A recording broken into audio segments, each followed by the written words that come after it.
সুজয় লস্করকে শ্রদ্ধাঞ্জলি জানিয়ে শ্রম দপ্তরের আধিকারিক বিনয় ভূষণ দাস দশমীঘাট এলাকায় বস্ত্র বিতরণ করেন ৪০০ জন গরিবদের মধ্যে।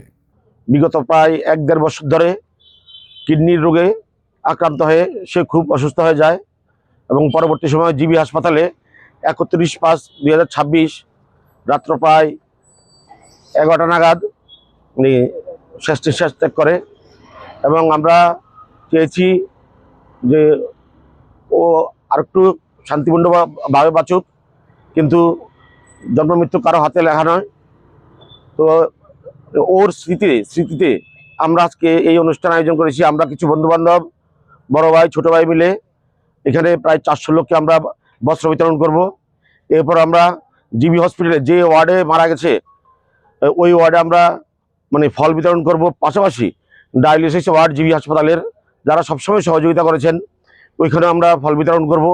Bureau report, AGT Live 24/7।